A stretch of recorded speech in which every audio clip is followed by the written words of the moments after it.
menyampaikan salam bahagia bagi saudara-saudara sekalian. Selamat datang dalam rumah Tuhan.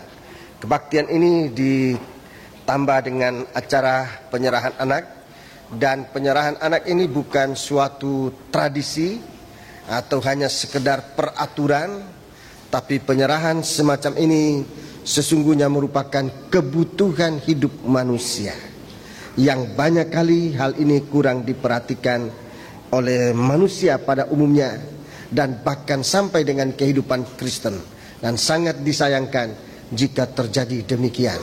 Sebab itu dalam kesempatan ini saya merasa perlu, sebelum firman penyerahan ini disampaikan, saya mengundang semua saudara-saudara yang merindukan pengertian dari penyerahan ini untuk masuk dalam ruangan, sebab di suatu waktu saudara akan melihat apa gunanya firman semacam ini diketengahkan, bukan hanya untuk seorang anak kecil ini, tetapi untuk keseluruhan tubuh Kristus. Sebab suatu penyerahan, suatu kebutuhan hidup yang tidak bisa diganti. Kalau kebutuhan hidup soal makanan, kita biasa makan nasi, bisa diganti dengan makanan lain. Pakaian bisa diganti dengan pakaian yang lain. Tapi penyerahan itulah satu-satunya. Dan kalau ini tidak kita lakukan dengan baik, maka itu merupakan satu kekurangan yang sangat dibutuhkan, yang sangat merugikan kehidupan manusia. Di suatu waktu saudara memohon pertolongan, tetapi pertolongan itu agak jauh dari kehidupan ini. Sebab apa yang kita tinggalkan adalah suatu sikap yang sangat penting yang kita abaikan di waktu-waktu yang lalu. Sekarang saya akan ulangi berita ini untuk dapat kita perhatikan dengan sebaik-baiknya. Namun sebelumnya saya ingin memperkenalkan kepada sidang jemaat anak ini untuk bersama-sama kita sambut dia menjadi anggota tubuh Kristus di dalam sidang jemaat ini. Ada banyak anggota-anggota tubuh Kristus tersebar di seluruh dunia, di kota-kota, di desa-desa, seluruh bangsa dan bahasa. Dan anak ini pada hari ini diserahkan kepada Tuhan untuk masuk dalam anggota tubuh Kristus. Maka sangat tepat kalau anak ini saya perkenalkan kepada sidang jemaat di tempat ini lewat surat penyerahan anak dari Gereja Pantekosta Tabernakel dengan nomor 707-PA-L-97. Telah diserahkan dalam nama Allah Bapa, Anak, Laki-laki dan Roh Kudus, yaitu Tuhan Yesus Kristus, pada hari Minggu tanggal 26 Oktober 1997 di hadapan sidang jemaat Gereja Jalan Lema Putro 118 Surabaya. Seorang anak lelaki bernama Raymond Sayimora Simangunsong, betul namanya? Ya. Lahir di Surabaya tanggal 23 Maret 1997. Alamat Rungkut Astri Barat 10 nomor 21 Surabaya. Ayah LDS Simangunsong dan ibu Lim Mei Ling LC. Penyerahan dilayani oleh Pendeta Pongdongan Lemba atas nama Gereja Pantekosta Tabernakel Jalan Johor 47 Surabaya. Tertanda dan cap Pendeta Pongdongan Lemba, dan surat ini nanti akan saya serahkan untuk digunakan pada waktu-waktu yang akan datang. Mari, salah satu kebutuhan hidup kita umat manusia, bahwa kita ini berada dalam tangan Tuhan. Dalam Injil Yohanes pasal 10, Injil Yohanes pasal yang ke-10, Injil Yohanes pasal yang ke-10, kita membaca, saudara-saudaraku, ayat 1 dan ayat 2 lebih dahulu. Ayat 1 dan ayat yang kedua. Kemudian kita akan membaca beberapa ayat selanjutnya. Ayat 1 dan ayat yang kedua. Aku berkata kepadamu, sesungguhnya siapa masuk ke dalam kandang domba dengan tidak melalui pintu tetapi dengan memanjat tembok, ia adalah seorang pencuri dan seorang perampok. Tetapi siapa yang masuk melalui pintu, ia adalah gembala untuk domba. Ini yang pertama yang saya ingin kenalkan kepada saudara. Kemudian ayat yang ke-12, sedang seorang upahan yang bukan gembala dan yang bukan pemilik domba-domba itu, ketika melihat serigala datang, meninggalkan domba-domba itu lalu lari. sehingga serigala itu menerkam dan mencerai-beraikan domba-domba itu. Jadi kita lihat sistem Tuhan untuk menggairahkan kehidupan manusia, memperhatikan Dia, memperhatikan Kristus sebagai gembala yang baik. Saudara-saudaraku, kita lihat di sini Tuhan lebih dahulu menunjukkan seteru yang senantiasa mengancam manusia sewaktu-waktu. Seteru yang di suatu waktu kita kemungkinan tidak dapat meminta pertolongan dari sesama. Dan saat itu kita sudah merasa perlunya kehidupan kita berada dalam tangan gembala. Itu sebabnya saat penyerahan semacam ini saat yang sangat penting.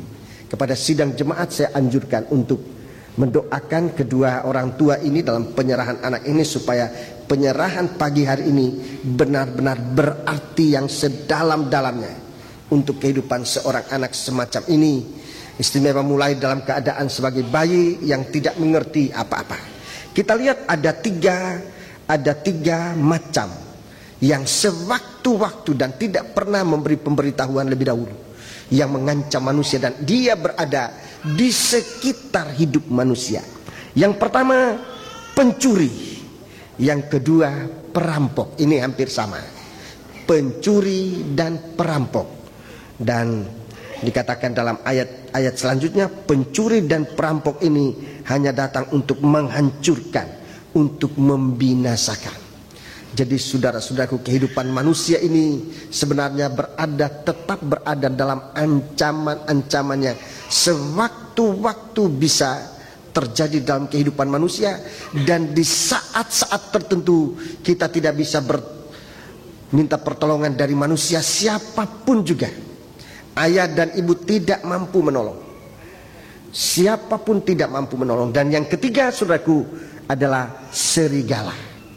Tiga macam seteru yang sewaktu-waktu bisa mengancam: pencuri, perampok, dan serigala. Pencuri, perampok, dan serigala. Semua ini mengandung arti rohani saudara-saudaraku dalam kehidupan manusia, yang tidak ada pertolongan yang sejati.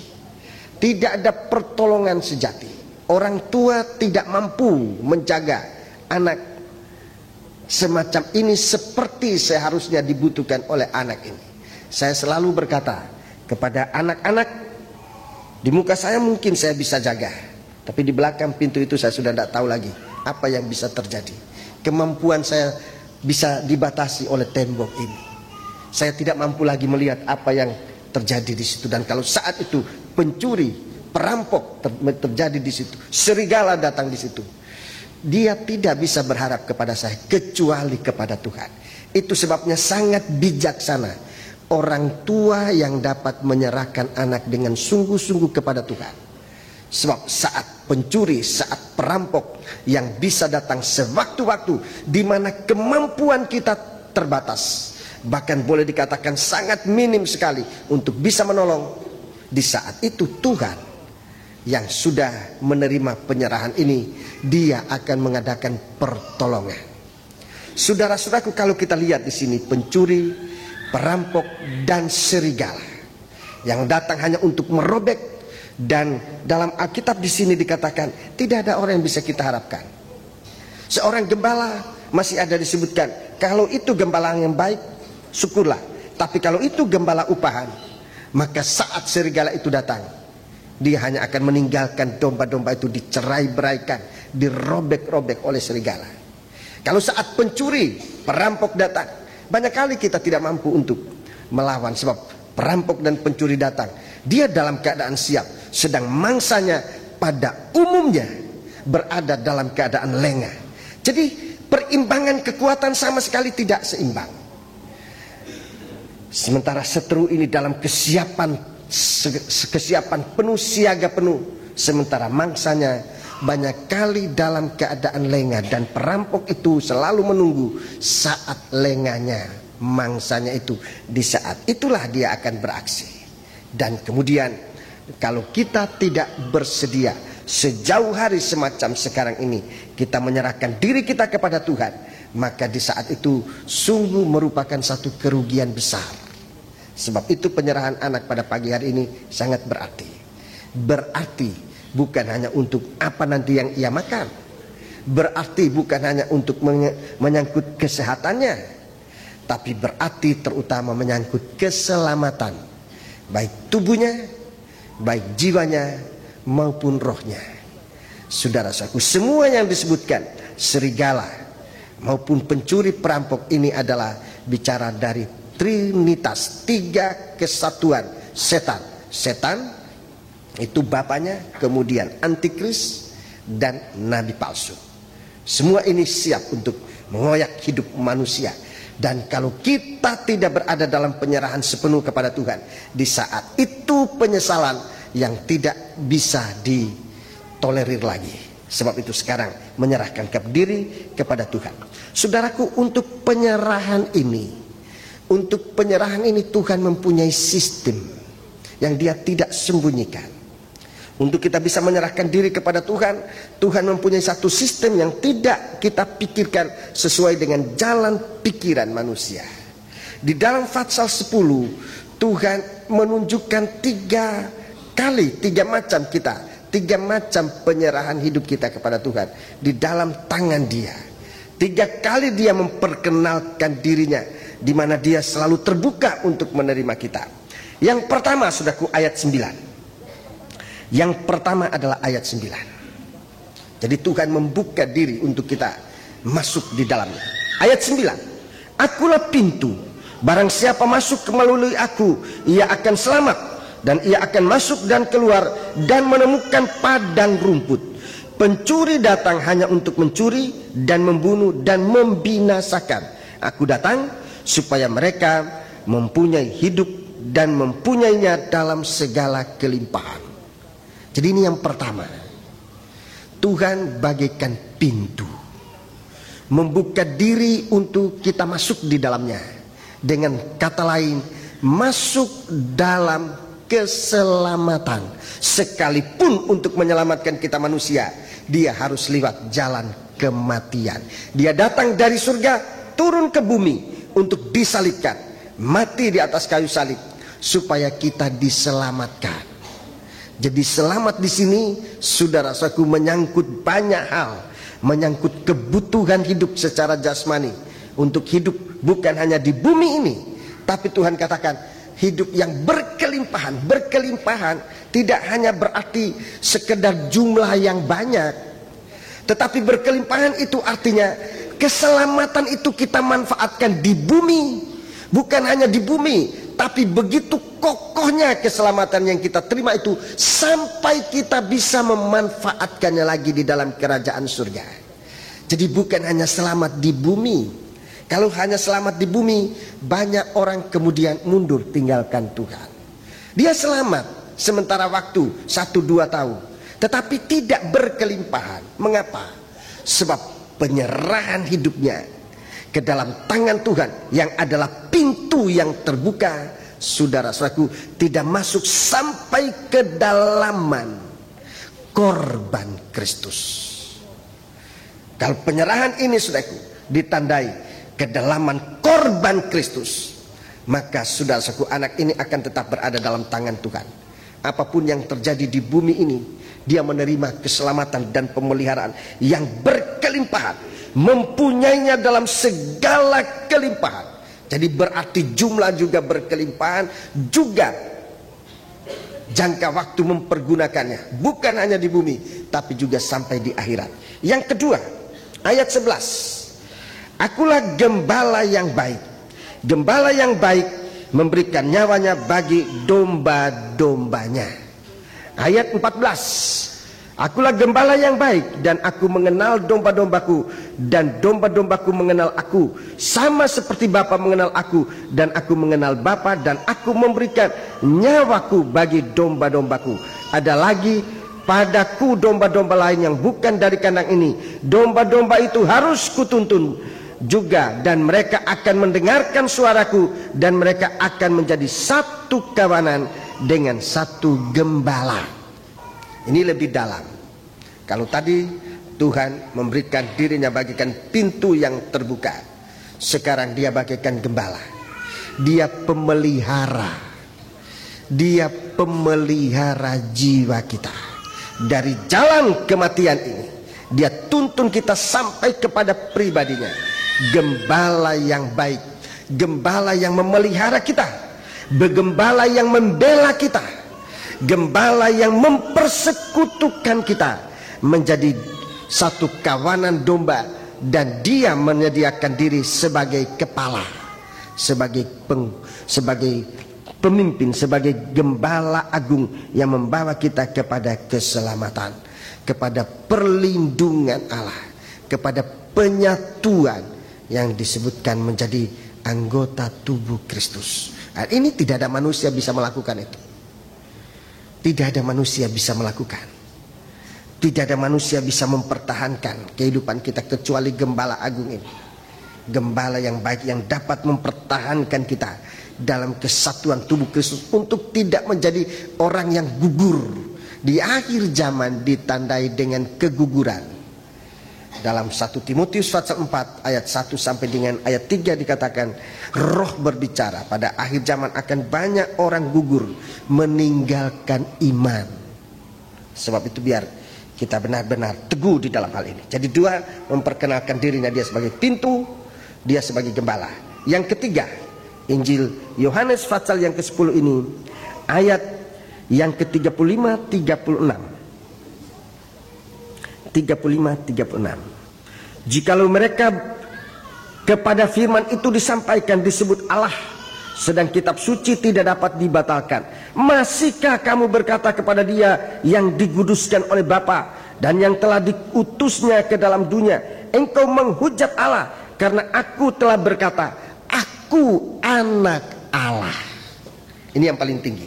Jadi dia memperkenalkan diri, dia adalah anak Allah. Ini yang ketiga dan ini yang paling tinggi. Sebagai anak Allah, dia menjamin kita dengan kemuliaan. Sekali lagi, ini tidak bisa diberikan oleh manusia. Jadi Tuhan memperhatikan hidup kita mulai dari kehidupan kita di bumi ini. Apa yang kita makan, apa yang kita minum, dia berikan kepada kita lewat korbannya. Dia bagikan pintu, dia menjamin kehidupan kita. Kemudian dia meningkat lebih tinggi sebagai gembala yang membela kehidupan kita dalam segala hal. Terhadap pencuri, terhadap perampok, dia membela kita. Terhadap serigala, dia membela kita. Bahkan dia memperkenalkan dirinya kepada kita untuk kita bisa kenal sejelas-jelasnya. Banyak orang Kristen menjadi Kristen, tapi sesungguhnya tidak mengenal Tuhan. Sebab apa? Sebab tidak tergembala. Di dalam penggembalaan, kita diperkenalkan oleh Tuhan dengan dirinya sejelas-jelasnya. Saudaraku, itu sebabnya saudaraku, hal yang tidak mungkin dilakukan oleh manusia, Tuhan mengerjakannya bagi kita sekalian. Dan yang ketiga, itu kemuliaan. Dia sebagai anak Allah. Di satu waktu anak Tuhan itu masuk dalam kemuliaan. Dan saudaraku, sejak sekarang Tuhan membuka kesempatan bagi kita untuk dalam ibadah kita, ibadah yang terarah kepada Dia. Dia adalah anak Allah. Dia anak Allah, dia adalah raja segala raja. Dia adalah mempelai laki-laki dari surga.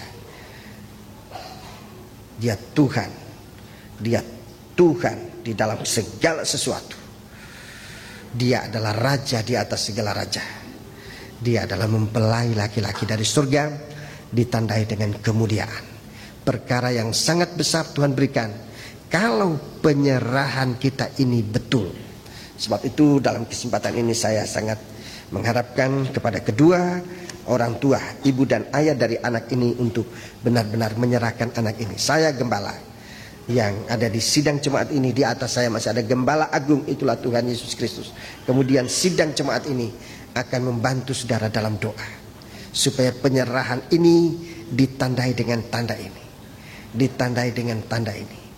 Tanda pintu ditandai dengan tanda kematian, tanda gembala ditandai dengan kebangkitan, tanda anak Allah ditandai dengan kemuliaan. Itu nanti menjadi stempel dari orang Kristen. Mati bersama Kristus, bangkit bersama Kristus, dan masuk dalam kemuliaan bersama dengan Kristus. Dalam penyerahan ini kita menerima stempel dari Allah. Puji Tuhan. Datanglah di bawah kaki Tuhan, berlutut, saudara semua mengusung, dan sidang jemaat saya ajak untuk bangkit berdiri. para tua-tua untuk mendampingi saya. Bapak Tandai juga mau mengambil.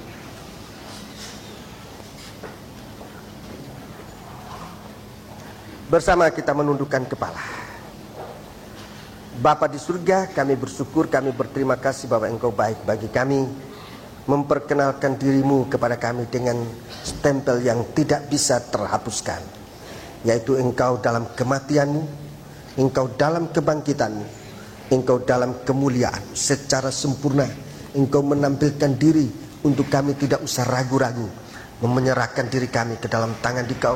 Pagi hari ini kami menyerahkan anak ini bersama orang tuanya ke dalam tangan-Mu. Tapi sesungguhnya kami, hamba-Mu, para tua-tua dan seluruh sidang jemaat, dalam kesempatan ini Tuhan, kami pun ingin menyerahkan diri kami ke dalam tangan-Mu yang berkuasa Tuhan.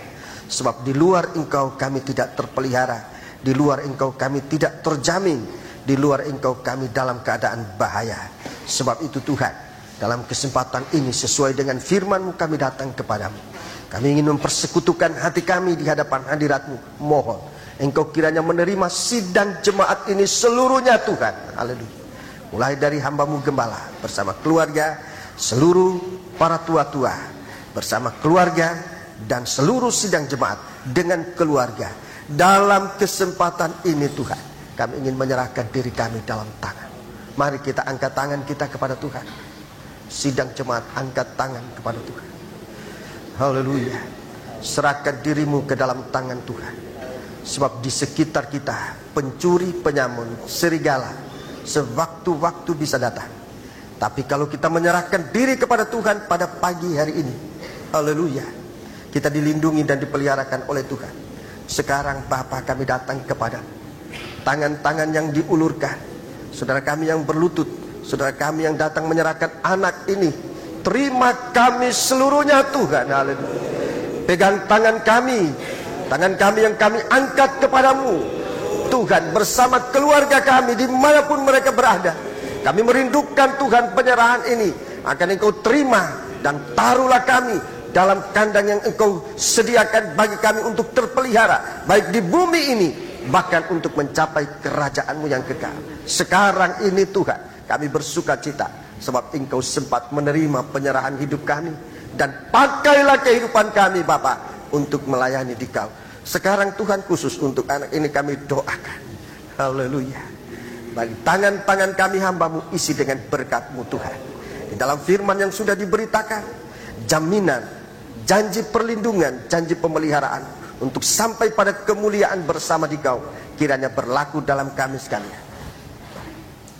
Bapa, kami datang kepadamu, dan kekasihku Raymond Simamora Simangunson, kami serahkan Engkau di dalam tangan Tuhan, di dalam nama Allah Bapa, Sang Putra dan Roh Kudus. Kiranya di dalam tangan Tuhan Engkau terpelihara secara ajaib oleh kuasa Allah. Istimewa di akhir zaman ini, biarlah Engkau menjadi alat yang berguna bagi kerajaan surga. Tuhan tetap menyertaimu dalam perkembangan hidupmu secara jasmani maupun secara rohani, sampai Tuhan datang membawa kita bersama dalam satu kesatuan tubuh Kristus.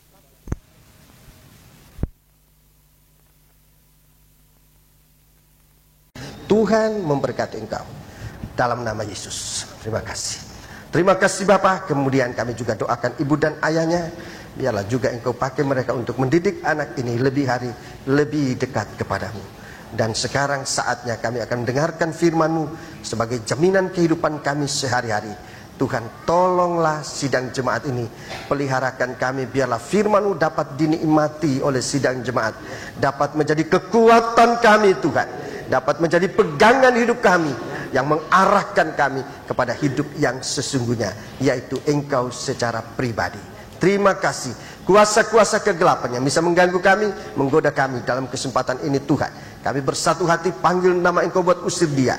Di dalam nama Tuhan Yesus Kristus, segala setan kami ikat, kami perintahkan kamu semua dalam nama Yesus, pergi. Darah Yesus yang berkuasa. Terima kasih Bapa. Haleluya. Dalam nama Yesus kami sudah berdoa. Haleluya. Amin. Gitu.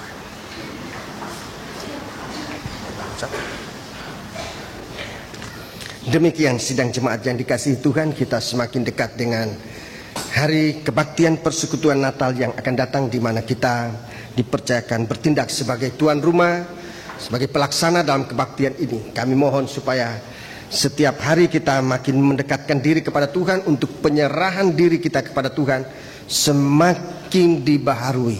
Penyerahan ini jangan hanya pada waktu dulu, oh sudah ada suratnya, entah tahun berapa kita diserahkan di hadapan Tuhan, tetapi penyerahan ini harus berlaku setiap hari. Korban pagi dan sore, korban penyerahan diri kepada Tuhan itu selalu harus merupakan sesuatu yang dibaharui setiap hari. Sebab itu saudaraku, biarlah kita membawa kehidupan kita untuk dipelihara oleh Tuhan di dalam pemeliharaannya yang ajaib. Puji Tuhan, kita akan menjadi orang-orang yang nanti akan melaksanakan tugas-tugas ini. Biarlah kita tetap persiapkan diri kita, dan doa kita untuk kebaktian ini kita tingkatkan. Tadi malam kaum muda masih digerakkan oleh Tuhan hati mereka untuk mendaftarkan diri menjadi pendoa-pendoa mendukung kebaktian ini. Saudara-saudaraku yang pada waktu yang lalu tidak sempat masuk dalam barisan doa ini, tadi malam mereka berduyun-duyun untuk mereka yang belum mendaftarkan diri pada waktu yang lalu masih mendapat kesempatan untuk berdoa. Saudara-saudaraku, sebab pekerjaan ini harus memuncak pada doa dan penyembahan. Bagi sidang jemaat yang juga mungkin merasa ketinggalan bahwa mengapa selama 1 bulan sudah kita lewati begitu saja tanpa ambil bagian dalam doa. Bagi saudara-saudara, saya masih memberikan kesempatan untuk bisa mengikuti doa ini, sebab doa rantai setiap jam itu perlu kita tingkatkan dan waspadai. Jangan sampai doa itu kita liwatkan begitu saja. Selalu tiap hari saya ingatkan untuk kita melakukan doa itu dengan sebaik-baiknya. Kepada para imam-imam, saudara adalah barisan depan. Kalau saudara lihat pasukan dari bangsa Israel, imam-imam semacam ini merupakan pasukan terdepan. Yang meniup nafiri itu pasukan terdepan. Sebelum bangsa Israel bertindak lebih lanjut, peniup-peniup nafiri ini itu adalah imam-imam yang memuji Tuhan, baik musik, sangkor, rupkor. Saudara berada pada barisan depan. Sebelum pasukan Israel bergerak masuk ke negeri Kanaan, saudara sudah harus mengelilingi, mengitari Yeriko itu selama setiap hari. Saudara-saudara, setiap hari, dan pada hari yang terakhir saudaraku, tindakan sudah ditingkatkan menjadi sempurna. Sebab itu jangan pikir nanti kebaktian itu pelaksanaannya nanti pada tanggal 3. Buat imam-imam, buat hamba-hamba Tuhan, buat tua-tua, buat badan pelaksana, pelaksanaan sudah sekarang, bukan nanti. Sebab itu jangan lengah, saudara-saudaraku, dalam latihan-latihan. Jangan sampai kita tinggalkan latihan begitu saja, sebab dengan demikian kita punya perencanaan akan menjadi lebih matang jikalau kita dalam persiapan ini dalam satu kesatuan. Baik dalam latihan kita bisa melihat, sehingga persiapan-persiapan dari persiapan yang kecil kita sudah bisa merencanakan dengan sebaik-baiknya. Tapi kalau kita tidak setia, sudah suatu perencanaan kita tidak matang, penampilan nanti di hari H, itulah tanggal 3, 4, 5, dan 6 juga dikhawatirkan jika tidak ditolong oleh Tuhan akan gagal secara memalukan. Sebab itu jangan sampai hal ini terjadi. Saya mohon perhatian para imam-imam, terutama sangkor, perhatikan jam-jam latihan. Perhatikan jam-jam latihan. Di hari-hari ini, setiap hari yang kosong kebaktian diberikan kesempatan untuk latihan sangkor musik. Sampai yang menikah hanya ada 1 pasang nikah nanti, dan itu pun saya sudah alihkan ke Jalan Johor, sehingga ruangan ini dapat digunakan pada hari Rebu yang merupakan hari di mana sudah latihan dapat digunakan. Tidak ada hari pernikahan di gereja ini. Pernikahan akan diadakan di Jalan Johor. Hanya ada satu pasang yang meminta untuk segera dinikahkan. Sebenarnya untuk November saya sudah tutup, tetapi ya ini lolos satu keluarga ini, tidak apa-apa. Jangan ikut lagi, jangan tambah lagi. Oh si anu boleh, ini boleh, enggak boleh. Hanya satu ini yang boleh ya. Itu pun di Jalan Johor ya. Kemudian satu keluarga, satu saudara sepasang suami istri, saya harus menikahkan mereka di Kupang, tidak di sini. Lebih jauh lagi, bukan di Johor, lebih jauh lagi. Dan kita berdoa supaya waktu yang ada digunakan. Coba sudah lihat bagaimana kesungguhan Tuhan untuk memberi kesempatan kita dalam pelayanan ini. Sepasang mempelai yang akan dinikahkan pada bulan November yang akan datang, saudaraku, saudara kita, saudara Hengki, yang tadinya saya merindukan mereka menikah di sini, tapi hari-hari ini sangat tidak memungkinkan untuk menikah di Surabaya, sehingga mereka harus menikah di Kupang. Dan itu di sana memang rumah dari keluarga ini, suami istri rumahnya di Kupang, sehingga saya memilih saya lebih baik ke Kupang untuk 1 hari di sana. Saya 1 hari 1 malam, pergi pagi, sore pemberkatan, besok pagi saya pulang. Begitu ketatnya pekerjaan ini, sehingga saya mohon dukungan doa dari saudara-saudara sekalian untuk tugas yang lain. Jika Tuhan mengizinkan, pada hari Selasa kami akan ke Palangkaraya. Beberapa saudara-saudara yang ikut, silakan kita menembusi asap. Tetapi itulah mujizat akhir zaman, darah, api, dan asap, gumpalan-gumpalan asap. Jadi kalau kita sudah lihat gumpalan-gumpalan asap yang dulunya tidak pernah jadi masalah, sekarang jadi masalah, tanda akhir zaman sudah dekat. Itu sebabnya karena tugas ini, saudaraku, sangat mendesak, sehingga saya tidak harus mundur karena adanya gumpalan asap. Memang tadinya ketir-ketir juga, apalagi saya dihantam dengan batuk bersama istri saya juga kena batuk di hari-hari ini, dan asap itu adalah musuhnya. Tetapi gumpalan asap ini harus ditembusi, sebab ini sudah tanda akhir zaman. Ini bukan asap biasa, ini gumpalan-gumpalan asap. Dalam kitab Yoel pasal yang kedua itu dijelaskan, aku akan menunjukkan mujizat-mujizat di akhir zaman, di langit dan di bumi ini, darah, api, dan gumpalan asap. Gumpalan asap justru disebut yang terakhir. Tanda darah lebih dahulu, sesudah darah ada api, kebakaran di mana-mana, hutan-hutan terbakar. Dulu hutan terbakar bukan masalah, di mana-mana hutan terbakar dulu tidak masalah. Kalau rumah terbakar ya masalah, tapi kalau hutan terbakar tidak pernah jadi masalah, kecuali sekarang. Sekarang hutan terbakar merupakan masalah internasional. Berarti kita harus siap, ini tanda akhir zaman. Dan sesudah itu disebutkan gumpalan-gumpalan asap. Asap ini sudah menewaskan. Berapa pesawat sudah jatuh, berapa korban sudah gugur, baik di darat, di laut, di udara. Ini gumpalan-gumpalan asap. Jangan anggap ini kejadian biasa, tapi biar kita membuka mata untuk bekerja secepat-cepatnya. Jangan kita lengah. Sangkor musik jangan lengah. Saya melihat masih ada lengah, ada sangkor. Ya kalau memang sakit apa boleh buat, atau sibuk yang tidak bisa diatasi. Tapi kalau sengaja tidak datang, itu sudah keterlaluan. Anggota sangkor itu keterlaluan. Itu namanya keterlaluan. Terlalu lengah. Sebab yang nanti akan masuk hanya 50%. 50%. Yang lengah jelas tidak masuk. Dari mana saya dapat angka 50%? 10 anak darah sama-sama dalam persiapan. Penyakitnya apa? Lengah. 5 anak darah yang bodoh itu lengah, lemah, ngantuk, dan tertidur. Tidak masuk. Sementara yang pandai, 5 anak darah yang pandai itu masuk. Jadi 50%. Berusahalah untuk masuk pada hitungan 50% ini. Jangan lengah, saudara-saudara. Apalagi melihat tanda-tanda semakin jelas. Coba baca lagi Yoel itu supaya saudara, pada hari apa itu saya suruh baca? Yoel 2 ayat 30. Ya, Yoel 2. 2 ayat 30. Yoel 2 ayat 30. Coba baca supaya lihat di situ. Ini tanda. Ini tanda. Satu waktu tanda ini nanti tidak ada lagi. Dan saat itu, saat tidak ada lagi tanda, Tuhan akan datang. Ini masih tanda ini. Tuhan berkemurahan untuk mengingatkan kita jangan lengah. Coba tolong baca. Aku akan mengadakan mujizat-mujizat Ya, di langit dan mengadakan bumi. mujizat. Kalau ini sekarang bagi dunia ini suatu malapetaka, suatu problem, suatu masalah. Bagi anak-anak Tuhan, Tuhan akan mengadakan mujizat di langit dan di bumi. Di langit dan di bumi. Mujizat apa?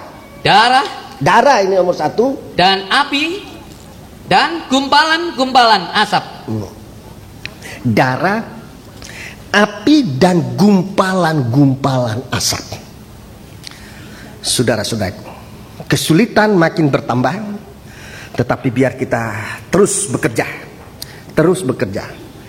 Jangan kita lengah seperti 5 anak darah yang bodoh yang ayatnya dalam kitab Injil Matius pasal 25 ayat 1 sampai dengan ayat 11. Saudara baca di rumah. Saudara-saudaraku, di saat tiba-tiba, saat lengahnya memuncak, saat lengah-lengahnya anak-anak Tuhan, itu tengah malam, di saat itulah mempelai datang. Jadi kalau saudara lihat yang seorang lengah, Alkitab mengatakan, Rasul Paulus nasihatkan, saling mengingatkan menjelang hari Tuhan. Jangan sengaja lengah, jangan sengaja meninggalkan persekutuan ibadahmu bersama, jangan sengaja lengah, tapi saling mengingatkan. Dan ini tugas saya sebagai seorang gembala, untuk mengingatkan terus, ingatkan terus. Sampai pun dengan penyerahan anak semacam ini, tidak pernah saya mengadakan penyerahan anak. Seluruh sidang jemaat saya serahkan kepada Tuhan, tidak pernah baru pagi hari ini.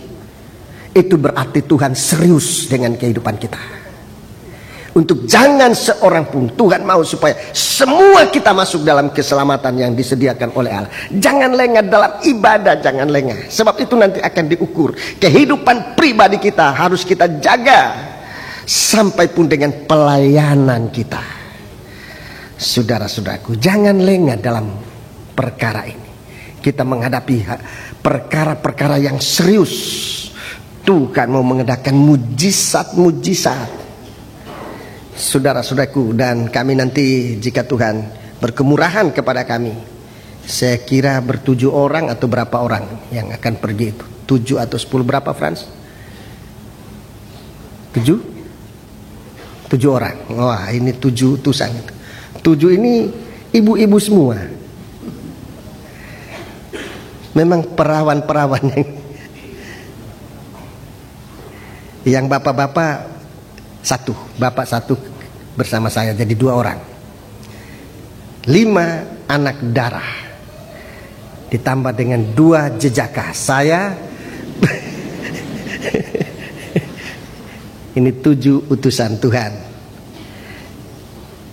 Saya tidak tahu apa masih memungkinkan jika ada yang tergerak pagi hari ini, Bro Frans. Masih memungkinkan, memang sulit. Tiket sulit sekali. Saya mau naik kapal pun tidak ada. Tidak ada kamar, tidak ada tiketnya. Kemarin cari-cari tiket tidak dapat. Dapatnya pesawat. Jadi makin sulit, saudaraku. Makin sulit. Sebab itu mari kita jangan lengah-lengah. Kalau saudara digerakkan oleh Tuhan, jangan takut asap. Memang itu tanda jalan Tuhan untuk mengadakan mujizat di akhir zaman. Ada api, ada tanda darah, mujizat akhir zaman. Puji Tuhan. Jadi mari saudara-saudaraku, kita lengkapi kehidupan kita. Kalau saudara yang istrinya sudah pergi, jangan biar aja istri suami tinggal.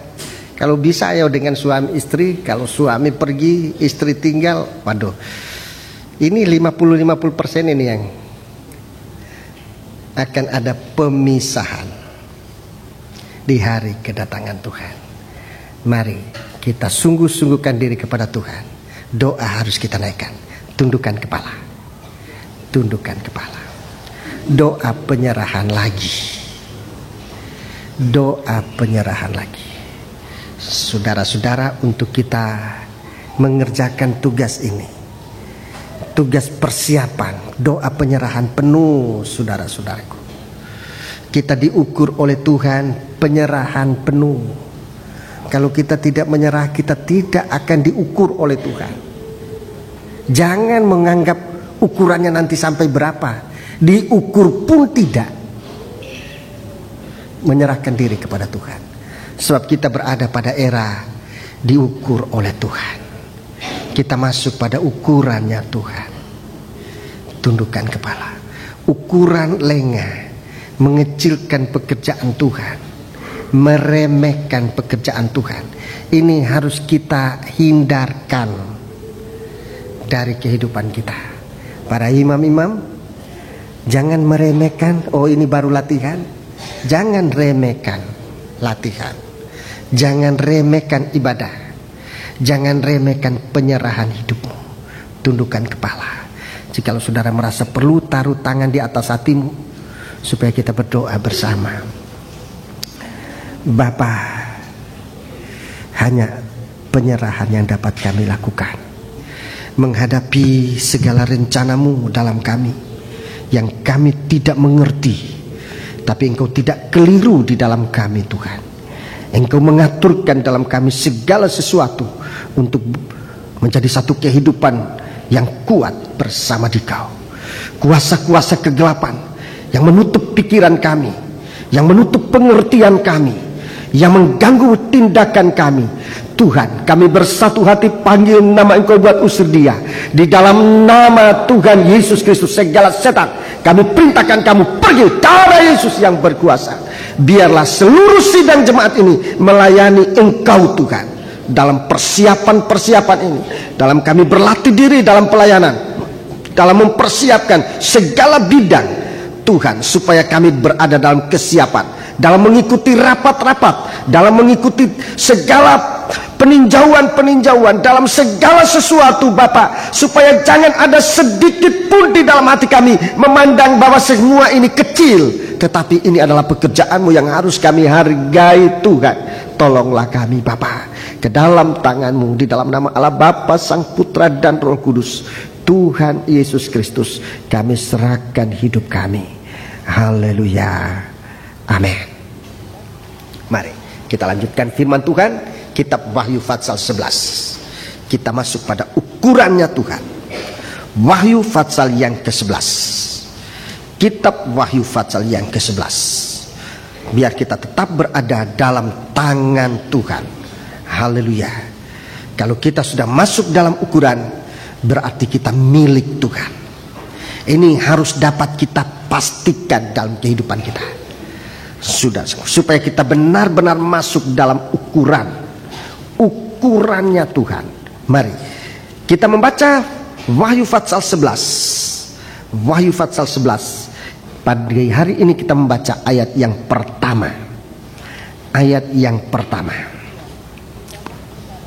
Kemudian diberikanlah kepadaku sebatang buluh seperti tongkat pengukur rupanya, dengan kata-kata yang berikut: bangunlah dan ukurlah bait suci Allah dan misbah dan mereka yang beribadah di dalamnya. Ya, jadi dalam pengukuran ini hanya beberapa yang disebutkan. Bait Allah diukur, mezbah diukur. Bait Allah itulah kehidupan pribadi kita, rumah Allah. Mezbah itu pelayanan kita diukur, dan orang yang beribadah di dalamnya, ibadah kita diukur oleh Tuhan. Dan kita mempersiapkan diri kita untuk sejauh mana diukur. Sekarang ayat 2, perhatikan ayat 2. Tetapi kecualikan pelataran bait suci yang di sebelah luar. Ya, bait suci, sebahagian bait suci, yaitu pelataran bait suci sebelah luar. Janganlah engkau mengukurnya. Jangan engkau mengukur. Karena ia telah diberikan kepada bangsa-bangsa lain. Diberikan kepada bangsa-bangsa lain. Dan mereka akan menginjak-injak kota suci 42 bulan lamanya. Iya, masa aniaya, antikris. Saudaraku, jadi kita melihat, saudaraku, tidak semuanya nanti, tidak semuanya diukur. Dan kalau kita sempat diukur, ini benar-benar kemurahan Tuhan. Kalau kita mendapat kesempatan untuk diukur, ini berarti suatu kemurahan Tuhan bagi kita untuk dimanfaatkan. Masih sebahagian akan tidak diukur. Biarkan, serahkan kepada bangsa kafir. Hidup yang diserahkan dalam tangan kekafiran, dalam tangan daging. Hidup bersuasana daging. Saudara-saudara, sebab itu kesempatan ini kita menghadapi bulu pengukur. Sebatang bulu seperti tongkat pengukur rupanya. Ini bicara tentang firman Allah. Kita menghadapi firman Allah untuk kita diukur. Ibadah kita ukurannya firman. Pelayanan kita ukurannya firman. Haleluya. Kehidupan kita ukurannya firman. Kita akan masuk pada pengukuran ini untuk kemudian dinyatakan kita lulus menjadi milik Tuhan atau tidak. Saatnya. Bukan kamu yang memilih aku, kata Tuhan, tapi aku yang memilih kamu untuk pergi mengeluarkan buah-buah, dan buah-buahmu itu tetap. Sebab itu biar kita mempersiapkan diri kita kepada Tuhan. Jadi 10 anak darah, 5 yang dipilih, 5 yang ketinggalan. Di sini bait suci Allah, dalam ruangan suci dan maha suci itu dipilih, diukur oleh Tuhan. Sementara bait suci yang di luar tidak diukur, tetapi malah diserahkan kepada bangsa kafir. Mari kita sekarang memeriksa tentang 3 macam yang diukur dalam ayat 1. Nomor 1, bait suci Allah.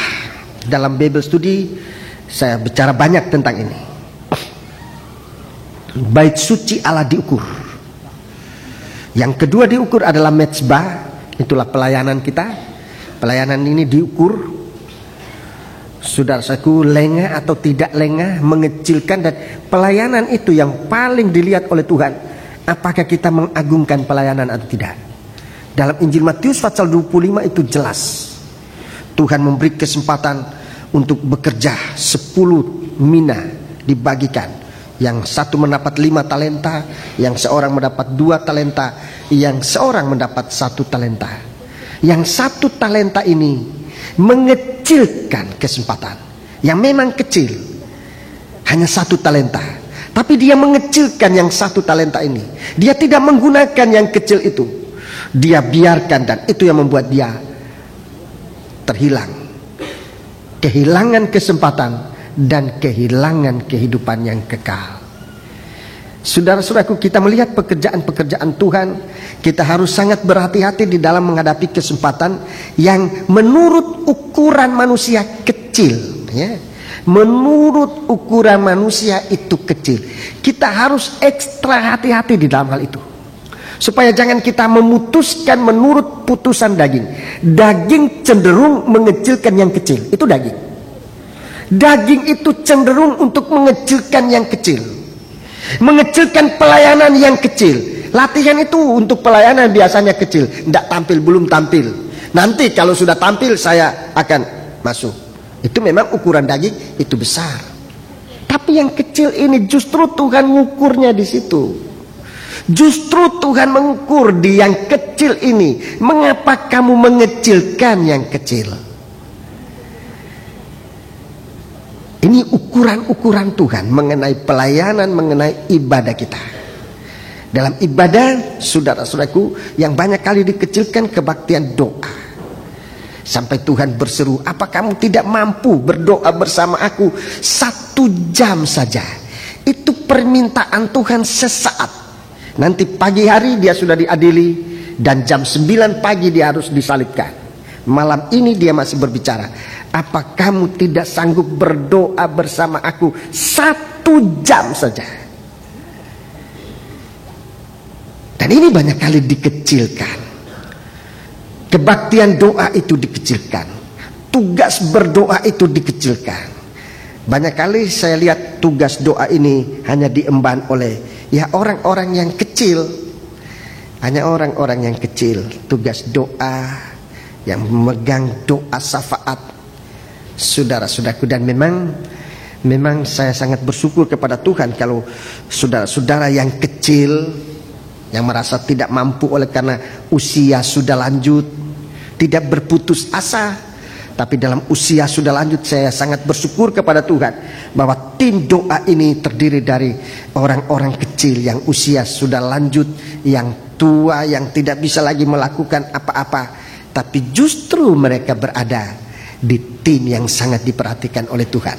Tim doa, tim yang kecil tapi masuk dalam ukuran puncak dari segala kegiatan rohani. Saudara-saudaraku, puncak segala karya rohani adalah penyembahan kepada Tuhan. Itu puncak yang dikecilkan oleh manusia. Dan memang saudaraku, tidak ada puncak yang besar. Puncak itu selalu kecil. Sudah lihat, segala sesuatu mulai dari banyak menjadi sedikit, sampai di puncaknya nanti hanya 1-2 orang. Waktu saudara masuk sekolah, terlebih dalam kuliah, waktu hari pertama begitu banyak orang. Masuk semester 2 berkurang, semester 3 terus, sampai ujian akhirnya itu hanya dihitung 1 per 1. Memuncak, puncaknya itu kecil. Tapi puncak itu yang menentukan. Sebab itu jangan kita biarkan saat pemuncakan ini kita tinggalkan Tuhan. Tapi biar semakin memuncak, semakin kita sungguh-sungguh kepada Tuhan. Jadi doa penyembahan ini perlu ditingkatkan, saudaraku. Apalagi saat kita dipercayakan oleh Tuhan. Yang diukur di sini adalah bait suci Allah. Saya sudah bicara tentang rumah Allah. Dalam kesempatan Bible Study, saya tunjukkan tentang bait suci Allah ini terdiri dari papan-papan yang diatur, dijejer. Bahasanya apa? Dijejer atau dijajar?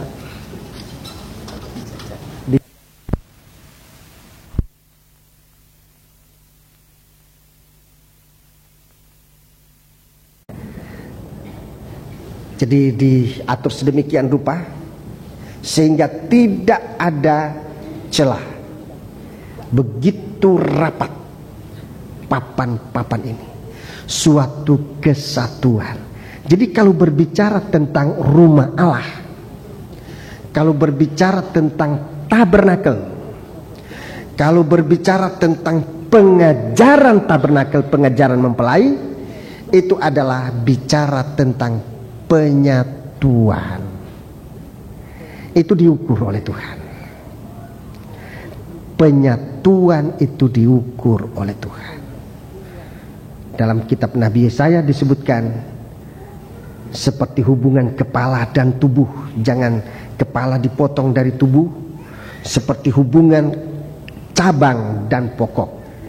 Jangan carang-carang itu dilepaskan dari pokok. Jadi ini suatu penyatuan. Dan saya sudah sering menerangkan tentang penyatuan dan pengelompokan. Itu lain. Penyatuan dan pengelompokan. Penyatuan, saudara-saudaraku, lebih dahulu harus menyingkirkan segala iri hati. Itu. Selama ada iri hati dan dengki, selama ada iri hati dan dengki, tidak akan pernah bisa terjadi penyatuan. Yang terjadi adalah pengelompokan. Nah, di sini saudara jelas kelihatan. Sementara ada iri hati, tidak mungkin ada penyatuan. Kalau ada terjadi semacam penyatuan dengan dasar iri hati, itu bukan penyatuan, itu bukan fellowship tubuh Kristus, itu pengelompokan. Carang-carang yang kering. 1 Korintus pasal 3. 1 Korintus pasal 3. 1 Korintus pasal 3. Tolong baca ayat yang ketiga. 1 Korintus pasal 3 ayat yang ketiga. Karena kamu masih manusia duniawi. Manusia daging. Sebab jika di antara kamu ada iri hati, ada iri hati. Ini tanda ada iri hati, terus dan perselisihan. Jadi dari iri hati ada perselisihan, terus bukankah hal itu menunjukkan bahwa kamu manusia duniawi? Ya. Dan bahwa kamu hidup secara manusiawi? Sudah lihat dari iri hati itu arahnya kemana? Terus Karena jika yang seorang berkata, aku dari golongan Paulus, dan yang lain berkata, aku dari golongan Apolos, bukankah hal itu menunjukkan bahwa kamu manusia duniawi yang bukan rohani? Ini bukan fellowship. Golongan Paulus, golongan Apolos itu bukan fellowship. Itu pengelompokan yang sedang terjadi di akhir zaman. Harus waspada, saudaraku. Sidang jemaat ini supaya jangan hanyut dalam pengelompokan semacam ini, tapi supaya kita digairahkan oleh Tuhan kepada pembangunan yang disebutkan tubuh Kristus, suatu fellowship. Kristus sebagai pokok, kita semua adalah carang-carangnya. Kristus sebagai kepala, kita adalah tubuhnya. Itu fellowship, itu tubuh Kristus. Itu sedang diukur oleh Tuhan. Dalam pengajaran tabernakel, saudara-saudaraku, merupakan papan-papan yang dijejer sedemikian rapi tersusun. Saudara-saudaraku, rapi tersusun, membentuk ruangan suci dan ruangan maha suci. Rasul Paulus katakan, di dalamnya kamu juga turut dibangun menjadi rumah Allah. Efesus pasal 2. Jadi sudah kita lihat bagaimana Tuhan sangat merindukan kehidupan kita ini. Untuk bisa menyatu, untuk bisa dijejer rapi tersusun, beberapa syarat yang penting kita perhatikan.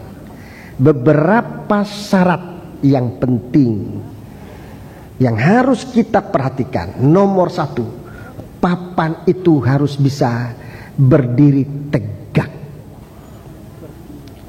Papan itu harus bisa berdiri tegak. Itu nomor 1. Dan untuk bisa berdiri tegak, papan itu harus punya kaki, dasar, alasan. Jadi kehidupan Kristen ini untuk bisa masuk dalam persekutuan harus merupakan sebuah papan yang bisa berdiri tegak. Dan untuk bisa berdiri tegak, dia mutlak membutuhkan kaki. Dalam kitab Keluaran, untuk menjelaskan ini, saya tunjukkan dalam kitab Keluaran. Kitab Keluaran pasal yang ke-26. Kitab Keluaran pasal yang ke-26. Ayat yang ke-15. Haruslah engkau membuat untuk kemah suci papan dari kayu penaka yang berdiri tegak. Iya, terima kasih. Papan yang berdiri tegak. Kalau tidak tegak, tidak bisa rapi. Kalau ada yang condongnya ke barat, ada yang condongnya ke timur, nah itu tidak bisa rapi. Saudaraku, harus tegak. Kalau tidak tegak, yang lain ke barat, yang lain ke timur, tidak bisa rapi. Kalau golongan-golongan, pengelompokan, aku golongan sana, arahnya ke sana, aku golongan ini, arahnya ke kanan, tidak bisa rapi. Itu tanda dari pengelompokan.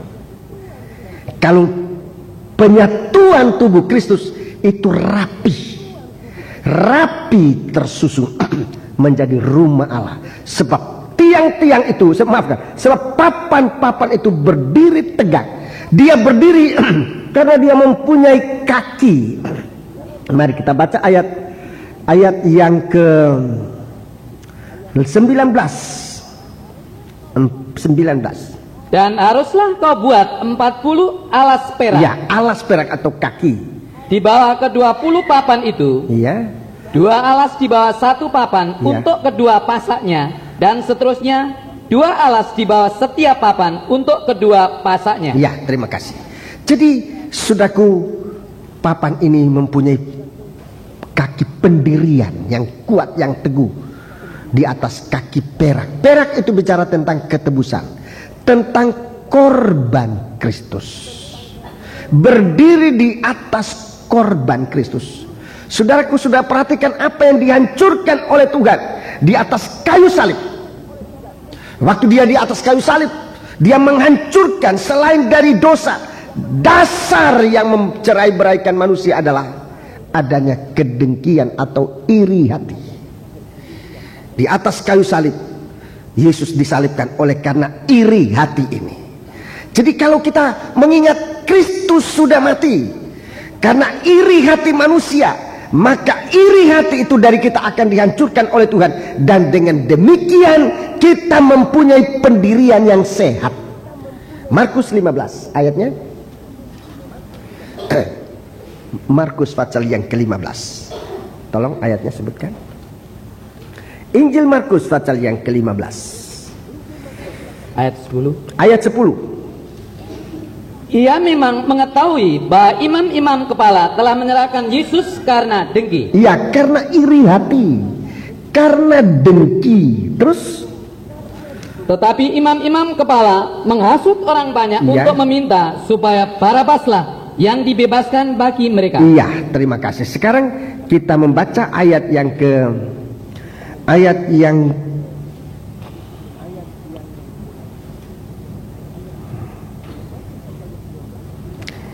Markus pasal yang ke-15, kita membaca ayat yang ke-25. Hari jam 9 ketika ia disalibkan. Iya. 26. Dan alasan mengapa ia dihukum disebut pada tulisan yang terpasang di situ, Raja orang Yahudi. Iya, ini yang membuat orang Israel, orang-orang ahli Torah menjadi iri hati, menjadi dengki kepada Yesus Kristus. Saudaraku, iri hati. Kalau kita bekerja ada iri hati, saudara-saudaraku, kita tidak akan pernah menjadi satu pekerja yang bisa bersaksi yang benar di hadapan Tuhan. Iri hati ini menghapuskan, memadamkan pelita kita di tengah-tengah kegelapan. Dan tadi dalam surat 1 Korintus pasal 3 kita membaca iri hati ini tidak merupakan dasar yang baik untuk membentuk tubuh Kristus menjadi rumah Allah, tetapi itu hanya untuk menggolong-golongkan manusia. Jadi harus punya pendirian atas korban Kristus supaya iri hati itu tidak timbul dalam manusia. Selama atau saat iri hati itu timbul dalam manusia, pendirian manusia goyah. Pasti goyang, dan tidak usah ditolak, tidak usah dirobohkan oleh siapa. Orang yang iri hati itu akan satu waktu roboh sendirinya, sebab dia tidak bisa bertahan. Dia sebagai papan yang berdiri tanpa kaki, dia akan roboh dengan sendirinya. Sebab itu saudaraku, mari kita sedang diukur oleh Tuhan. Mulai dari pendirian kita apa sekarang. Sebagai rumah Allah kita didirikan di atas apa? Ada dasarnya apa? Atau tanpa dasar? Kalau kita berdiri atas dasar, perhatikan, dalam kata tabernakel, dasar itu dari perak. Dasar itu dari perak, dari ketebusan. Dalam perjanjian baru disebutkan, itu batu karang. Itu korban Kristus. Gereja Tuhan didirikan di atas batu karang yang tidak bisa dirobohkan. Kuasa maut pun tidak bisa merobohkan. Matius pasal 16. Sudah catat ayat-ayat ini, sudah bisa menemukan di sana. Jadi kehidupan kita ini menjadi kehidupan yang harus dipelihara oleh Tuhan. Diukur oleh Tuhan. Tuhan melihat di atas dasar mana kehidupan rohani kita dirikan. Apakah suatu kehidupan yang ikut-ikutan atau satu kehidupan yang punya pendirian, bagikan papan yang berdiri tegak karena ia punya pendirian di atas korban Kristus yang menghapuskan nomor 1 dosa, nomor 2 iri hati. Ini sama ini, dosa dan iri hati ini dihapuskan oleh Tuhan di atas kayu salib. Nah, kalau kita taruh kehidupan rohani kita di atas korban Kristus, nggak ada iri hati, saudaraku. Tidak ada iri hati. Ini paling jahat dalam persekutuan. Ini paling jahat dalam rumah Allah. Di mana ada iri hati, Rasul Paulus katakan di sana ada perselisihan. Sebab itu kita berdiri atas korban Kristus. Kalau kita mau menjadi rumah Allah, kalau kita mau menjadi rumah Allah, berdirilah atas korban Kristus.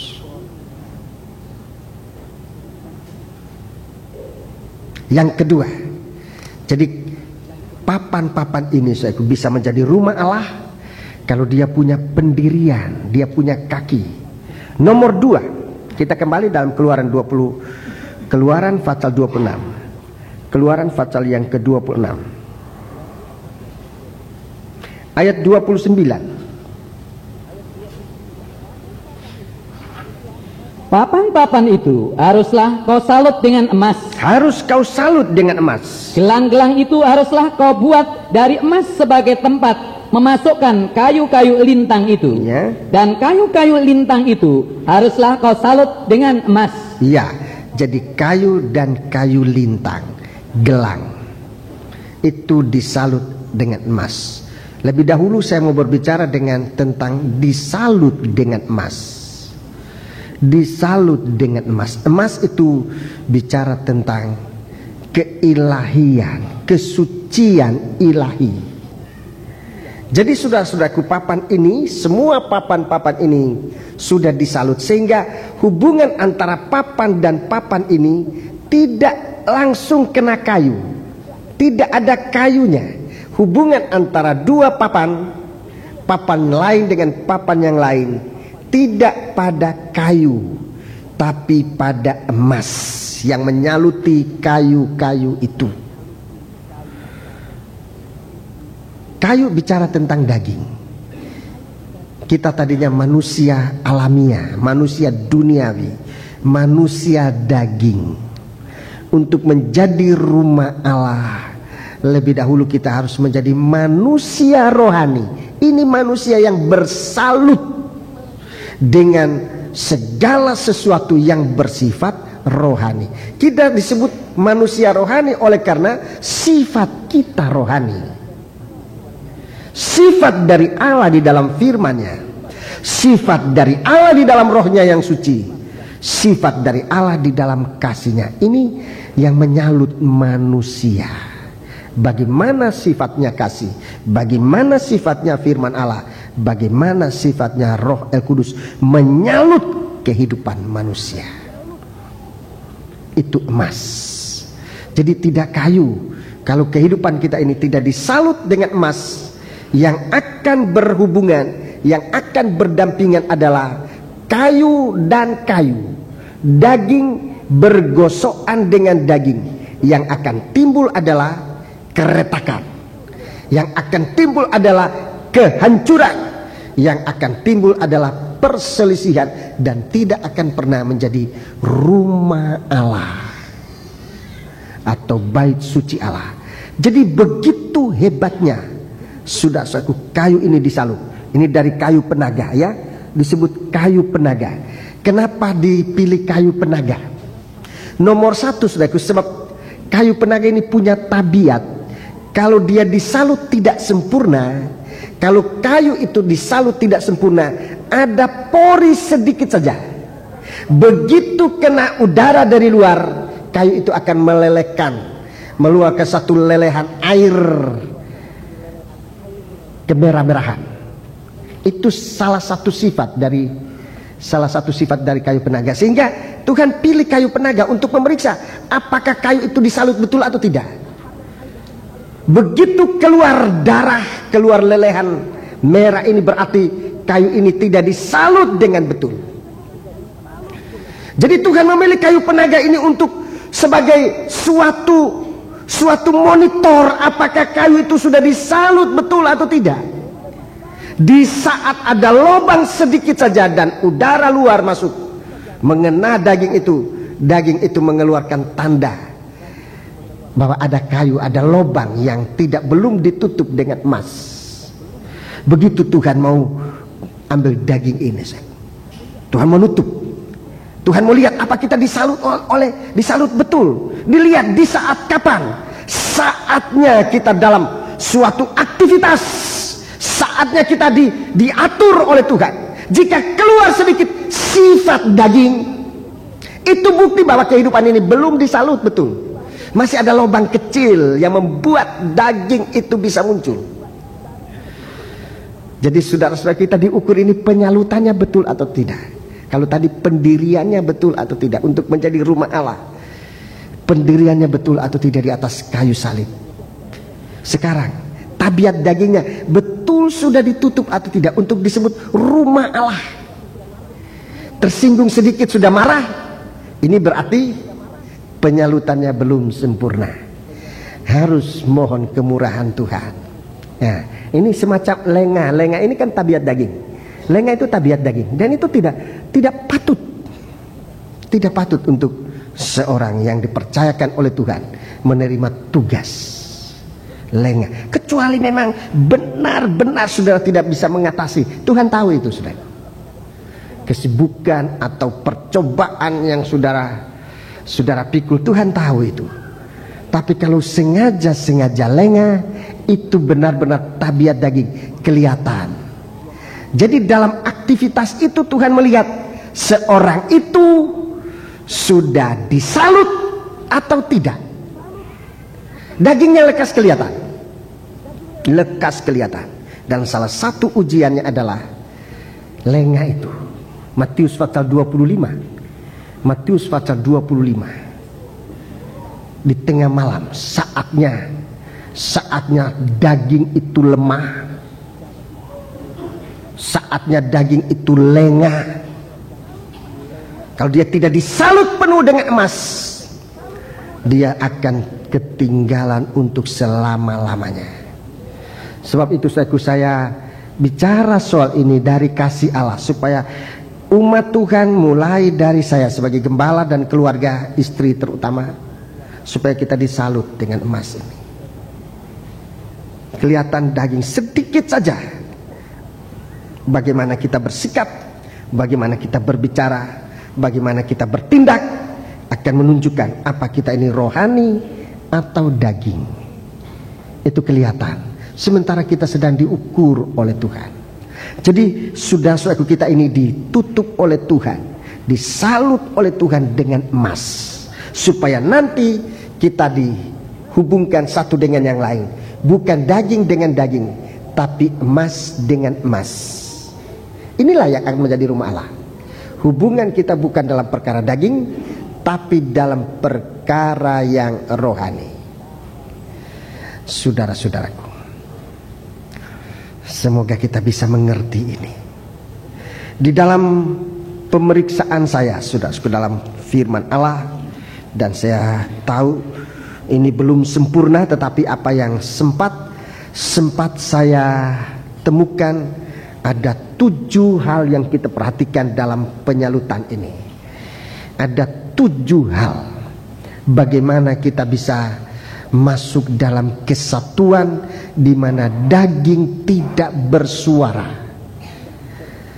Ada 7 perkara yang Tuhan tunjukkan dari ayat-ayat perjanjian baru yang membuat kita bisa menyatu satu dengan yang lain, di mana daging tidak bersuara.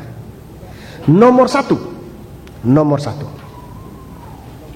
saling mengampuni. Saling mengampuni itu bukan tabiat daging, saudaraku. Daging itu mata ganti mata, dan sebagai Taurat juga mengatakan itu daging saling membalas, gigi ganti gigi. Tetapi dalam perjanjian baru Tuhan bicara bukan begitu. Saling mengampuni. Saling mengampuni. Sebegitu besar pengampunan itu sampai tidak bisa diukur. Berapa kali kami harus mengampuni saudara kami yang berdosa, oh Tuhan? Apa 7 kali? Tuhan katakan bukan 7 kali, tapi 7 kali 70 kali. Begitu tidak terbatas. Angka 7 itu angka sempurna. Kesempurnaan yang berlipat ganda, yang tidak bisa dihitung lagi. 70 kali 7 kali. Ya, begitu hebatnya. Atau kalau bahasa matematikanya apa? 7 pangkat 70. Ya. 7 pangkat 70. Oh, dan ini gurunya ini bahasa matematika. 7 di atasnya 70. Jadi kuadrat. Bukan kuadrat, kuadrat yang 2. 7 kali 7. Pangkat kan. 7 pangkat 70. 7 pangkat 70. 7 kali 7 baru 2 kali. Kali 7 baru 3 kali. Kali 7 baru 4 kali. Ini baru 7 pangkat 4. Hitung aja. 7 kali 7 berapa? 49 kali 7 baru 3. Baru 7 pangkat 3 kita sudah tidak bisa hitung. Baru pangkat 4, pangkat 5 sampai 70. Tidak terhitung. Begitu hebatnya pengampunan itu. Dan ini bukan daging. Daging nggak mampu. Daging tidak mampu. Tapi untuk menyatu bagi kerajaan surga ini diperlukan. Ini diperlukan. Ampunilah dosa kami seperti kami juga sudah mengampuni kesalahan orang lain. Jikalau kamu tidak mengampuni saudaramu, engkau juga tidak akan diampuni. Baca Matius 6 ayat 12, 14 dan 15. Tolong baca. Ini dibaca. Sekalipun sudah selalu dibaca, dibaca lagi. Sebab ini penting. Karena jikalau kamu mengampuni kesalahan orang, ayat 12, dan ampunilah kami akan kesalahan kami, ya, seperti kami juga mengampuni orang yang bersalah kepada kami. Ya, seperti kami juga sudah mengampuni orang yang bersalah kepada kami. Terus, dan janganlah membawa kami ke dalam pencobaan, ya, tetapi lepaskanlah kami daripada yang jahat. Ayat 14. Karena jikalau kamu mengampuni kesalahan orang, Bapamu yang di surga akan mengampuni kamu juga. Terus, tetapi jikalau kamu tidak mengampuni orang, Bapamu juga tidak akan mengampuni kesalahanmu. Ya, terima kasih. Satu waktu saya menerima firman Allah ini, dan di sana Bapak Pendeta dia bicara, Tuhan mengampuni kita dan memandang kita seperti tadinya tidak pernah berbuat dosa. Itu emas. Tuhan mengampuni kita, memandang kita seperti tadinya tidak pernah berbuat dosa. Itu perkataan saya tidak akan mungkin lupakan dan merupakan berkat bagiku. Sangat menghibur hati seorang berdosa. Tuhan mengampuni kita, dan ini masih yang pertama. Untuk masuk dalam persekutuan tanpa pengampunan tidak bisa. Mulai dari nikah orang dua saja, orang dua. Ini nikah ini kan suami istri. Tapi kalau suami istri yang tujuannya menikah itu untuk satu, tidak ada emas yang namanya pengampunan ini. Sampai kapanpun tidak akan pernah jadi satu. Nikah itu tidak akan pernah jadi satu. Dosa akan terus berkelanjutan. Selalu akan semakin hari semakin jauh. Dua ini harus saling mengampuni. Kepada kaum muda saya selalu bicara, mau nikah, siapkan kesediaan hati untuk suka mengampuni. Sebab nanti masuk dalam nikah, saudara akan menemukan pasangan hidupmu itu banyak dosa yang kamu tidak tahu sekarang ini. Sekalipun sudah saling mengakui, tetapi kesiapan untuk saling mengakui ini harus ada. Itu baru orang dua, suami istri, yang notabene dikatakan kekasih. Suami mengatakan pada istri, apa kekasih, sayang, ke apa namanya, dan sebagainya. Sebaliknya begitu. Padahal kita nanti akan masuk dalam tubuh Kristus. Tidak dua orang, begitu banyak orang. Begitu banyak orang, saudara-saudaraku, yang dosa ini begitu banyak. Kalau kita tidak disalut dengan emas yang namanya pengampunan ini, kita tidak akan pernah masuk dalam tubuh Kristus. Tidak akan pernah. Jadi nomor satu, kita disalut dengan emas yang namanya pengampunan. Namanya pengampunan. Kunci ada di sini.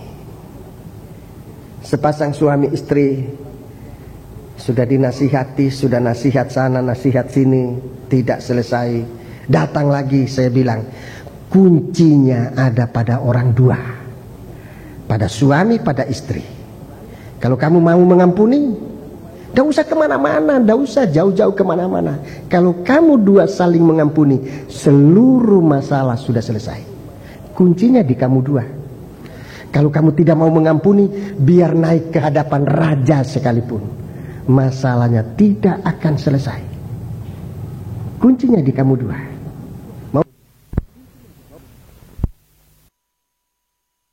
Lakukan lagi, itu dosa diperhitungkan kembali.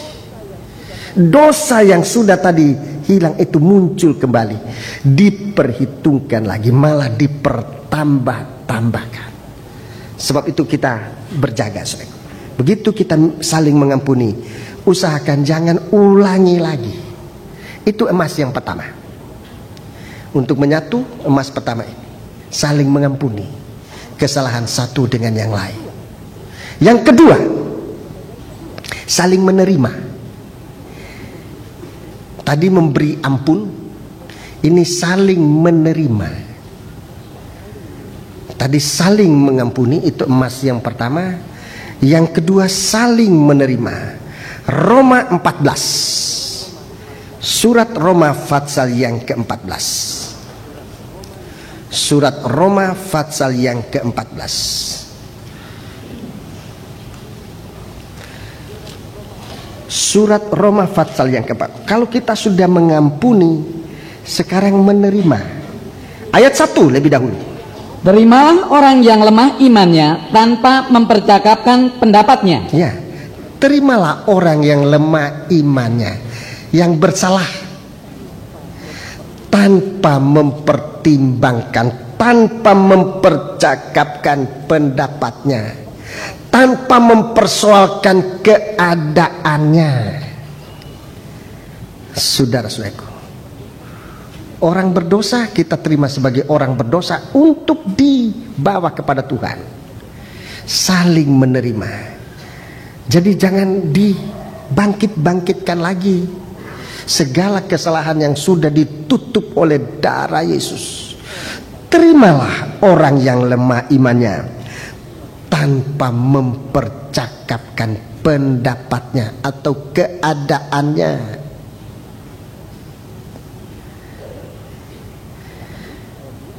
Baca terus ayat 2. Ayat 2.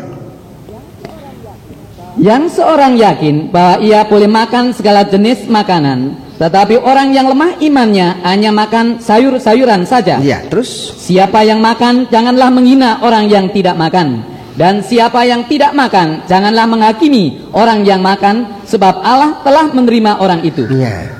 Terus. Siapakah kamu sehingga kamu menghakimi hamba orang lain? Entahkah ia berdiri, entahlah ia jatuh, itu adalah urusan tuannya sendiri. Tetapi ia akan tetap berdiri, karena Tuhan berkuasa menjaga dia terus berdiri. Ya, jadi sudah lihat pada bacaan-bacaan selanjutnya, ini bicara tentang kehidupan sehari-hari. Mulai dari soal makan, dan selanjutnya ini persoalan sehari-hari. Terimalah orang yang lemah imannya tanpa mempercakapkan pendapatnya. Ayat 8. Sebab jika kita hidup untuk Tuhan, dan jika kita mati untuk Tuhan. Jadi baik hidup atau mati, kita adalah milik Tuhan. Ya, inilah rumah Allah. Inilah rumah Allah. Itu nomor 2, itu emas yang kedua, bisa saling menerima. Yang ketiga, saya tunjukkan cepat-cepat aja. Yang ketiga, saling menghargai. Saling menerima, sudah kita menerima, hargai, namanya kita sudah terima, hargailah orang itu. Saling menghargai. Filipi 2 ayat yang ketiga. Filipi 2 ayat yang ketiga.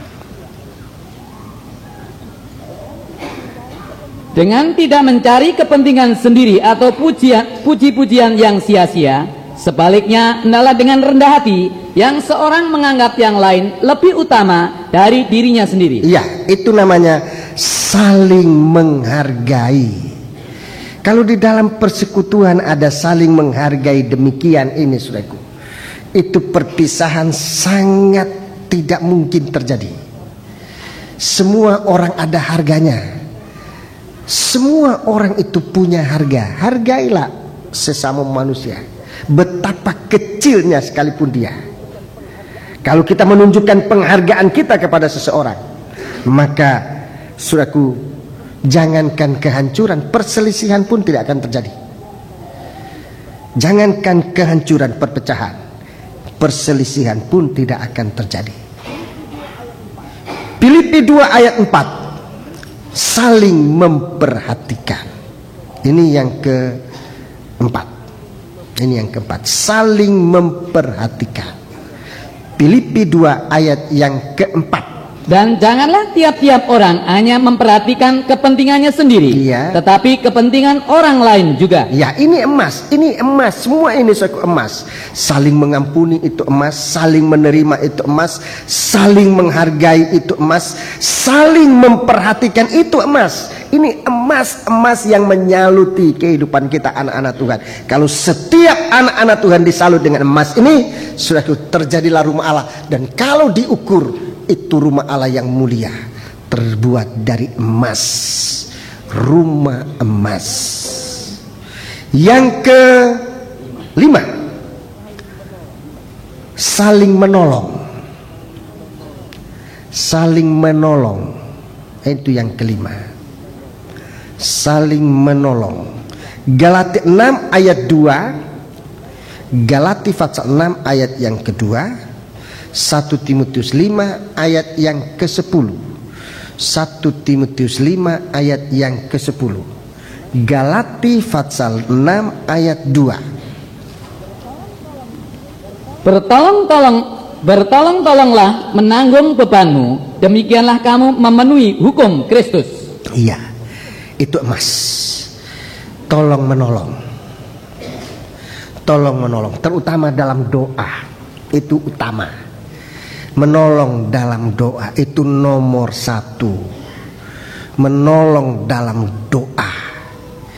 Kalau saudara mempunyai kemampuan lebih sesudah berdoa, menolong dengan tenaga, atau menolong dengan keuangan, atau menolong berpikir, bahkan menjenguk saja sudah merupakan pertolongan. Bertolong-tolonganlah menanggung beban. 1 Timotius pasal 5 ayat 10, baca ya. 1, ini saling menolong. Dan yang terbukti telah melakukan pekerjaan yang baik. Ini orang janda, ini janda. Janda itu wanita dari antara manusia, wanita disebut lemah. Dari antara wanita janda disebut lebih lemah. Dari wanita janda yang miskin lebih lemah. Tapi sekarang Tuhan memperhatikan wanita yang janda semacam ini. Tolong ulang ayat 10. Dan yang terbukti telah melakukan pekerjaan yang baik. Janda yang terbukti telah melakukan pekerjaan yang baik. Lihat, pekerjaan apa yang baik itu? Seperti mengasuh anak. Mengasuh anak itu pekerjaan baik. Memberi tumpangan. Itu janda-janda yang baik tuh tahu mengasuh anaknya. Terus memberi tumpangan. Apalagi sudah sebagai seorang janda masih memikirkan memberi tumpangan. Itu perbuatan baik. Terus membasuh kaki saudara-saudara seiman. Terus menolong orang yang hidup dalam kesesakan. Masih menolong. Dia sudah dalam keadaan lemah, masih bisa menolong orang yang dalam kesesakan. Terima kasih. Ini sudah luar biasa emasnya. Apalagi sebagai seorang janda yang miskin, sudah hanya tinggal itu kehidupannya, tapi dia serahkan semua kepada Tuhan untuk perbaikan rumah Allah. Dalam Markus pasal 14, saudara-saudaraku, sebuah cerita tentang seorang wanita janda. Tuhan menolong orang-orang ini. Mari kita lanjut. Nomor berapa sekarang? Nomor 6. Saling menghormati. Saling menghormati. Ini emas yang menyalut manusia. Ada banyak saudaraku, tapi yang saya menemukan dalam perjanjian baru 7 ini. Mungkin nanti di hari-hari berikut kita menemukan lagi. Sementara 7 ya. Yang kelima, saling menghormati. Yang keenam ya, saling menghormati. Saling menghormati. Penghormatan ini ditujukan kepada empat kelompok, ya. Penghormatan ini ditunjuk pada 4 kelompok.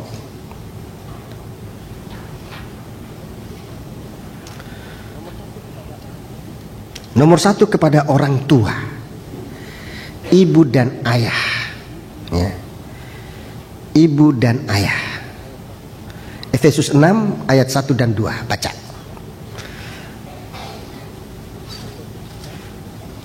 Efesus 6 ayat 1 dan ayat yang kedua. Hai anak-anak, taatilah orang tuamu dalam Tuhan, Ya. karena haruslah demikian. Haruslah demikian. Hormatilah ayahmu dan ibumu. Ini adalah suatu perintah yang penting, Iya, seperti yang nyata dari janji ini, iya, supaya kamu berbahagia dan panjang umurmu di bumi. ya. Itu nomor 1, menghormati orang tua. Kalau Allah bukan hanya dihormati tapi disembah, dihormati, disembah. Kalau orang tua dihormati, bukan disembah. Dihormati, bukan disembah. Penyembahan itu hanya untuk Tuhan. Jadi bukan disembah. Orang tua dihormati, bukan disembah. Kalau Tuhan dihormati dan disembah.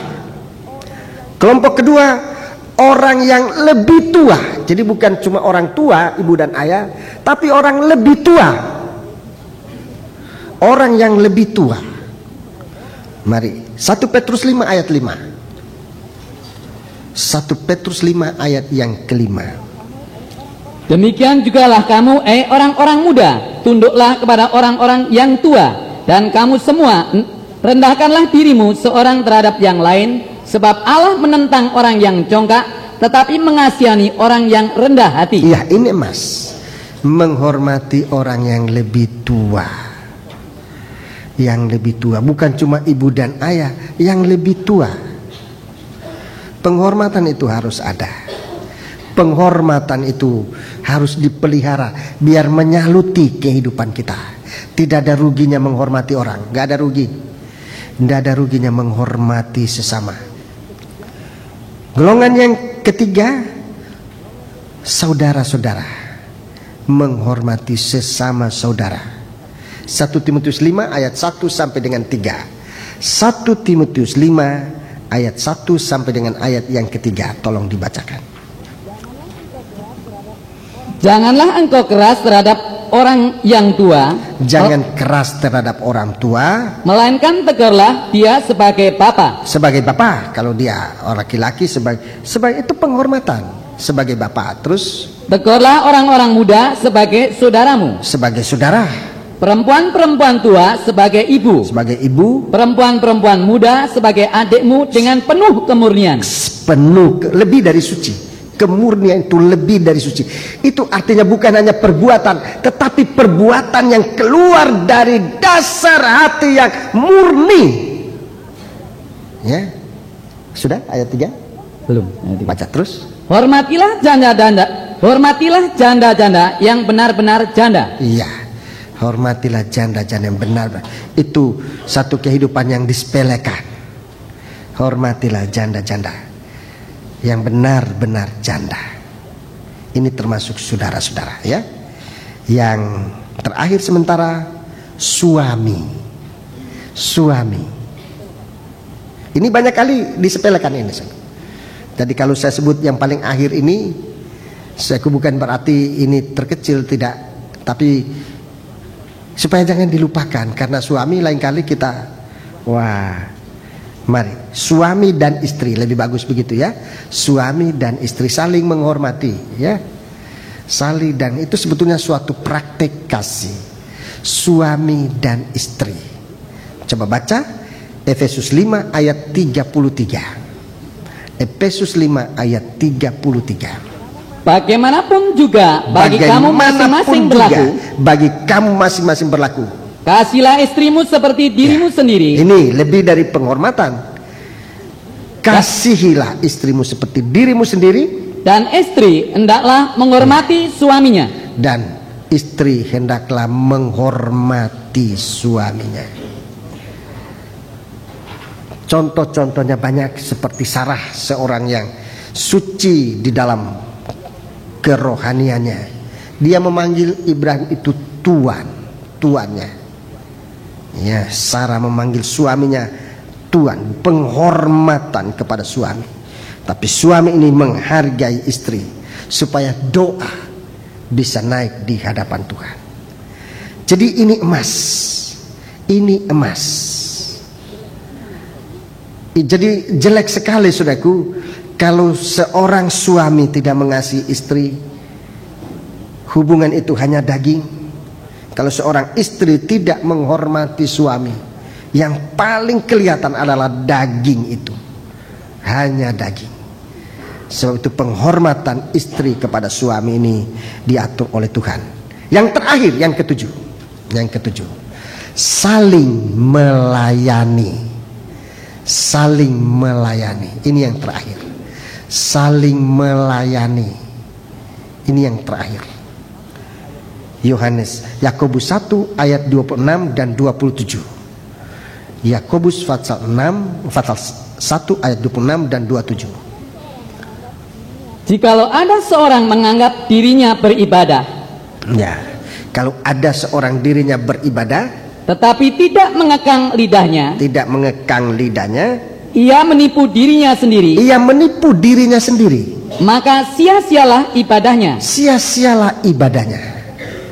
Ibadah yang murni dan yang tidak bercacat di hadapan Allah. Ibadah yang murni yang tidak bercacat di hadapan Allah ialah Allah Bapa kita ialah mengunjungi yatim piatu. Mengunjungi atau melayani.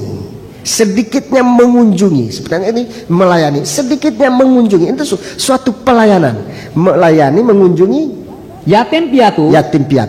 Janda-janda dalam kesusahan mereka. Dan menjaga supaya dirinya sendiri tidak dicemarkan oleh dunia. Ya.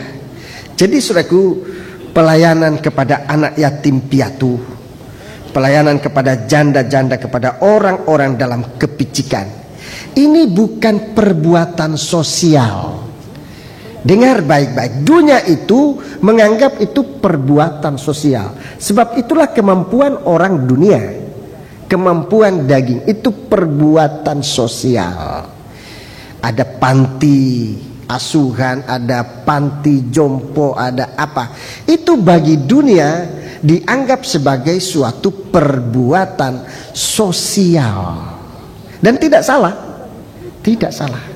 Tetapi bagi kita yang beribadah, dalam ayat yang ke-26, kita yang menganggap orang yang beribadah, menganggap diri kita adalah orang beribadah, pelayanan itu adalah pelayanan ibadah kita, bukan sekedar sosial, tetapi itu pelayanan ibadah yang sangat dihargai oleh Tuhan. Tapi jaga diri ini supaya jangan disebutkan apa tadi, diri itu supaya jangan dicemarkan oleh keinginan. Dan memang kalau dikatakan supaya jangan kamu dicemarkan, sebab memang kalau pelayanan semacam itu dipandang hanya sebagai sosial, saudara-saudaraku, saya sebetulnya malu mengatakan ini, saudara-saudaraku, tetapi ini sudah menjadi kenyataan di mana-mana sejak dari Yudas dulu waktu Tuhan Yesus.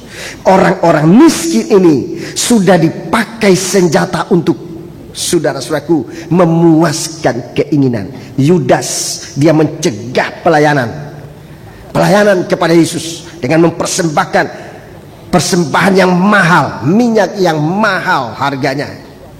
Yudas mencegah, kalau ini dijual dan berikan kepada orang miskin. Tuhan katakan, kamu bukan memperhatikan orang miskin. Kalau pelayanan itu hanya sekedar sosial, bukankah perbuatan semacam ini sudah banyak diselewengkan? Saudara-saudaraku, haknya janda-janda, haknya orang-orang miskin sudah diselewengkan untuk kepentingan daging. Itu sebabnya pelayanan ini, saudara-saudaraku, pelayanan ini harus disalut dengan emas, supaya kita berdiri di hadapan Tuhan menjadi papan-papan yang bisa didirikan menjadi rumah Allah, menjadi bait sucinya Allah. Puji Tuhan. Sementara 7 macam ini saya sampaikan, jika Tuhan izinkan dan Tuhan berkemurahan bagi kita di kemudian hari. Saya menemukan hal-hal yang lain, saya akan sampaikan kepada sidang jemaat. Semoga ini menjadi berkat bagi kita sekalian. Dan saya rasa dengan 7 ini, saya yakin dengan 7 ini, kalau kita praktekkan dalam hidup kita bersama, saudaraku, kita benar-benar dibangun oleh Tuhan menjadi rumah Allah yang memenuhi ukuran dari Allah. Kita diukur oleh Tuhan. Puji Tuhan. Marilah kita bangkit berdiri. Kita datang kepada Tuhan. Kita berdiri di hadapan Tuhan. Kita akan berdoa bersama-sama. Haleluya.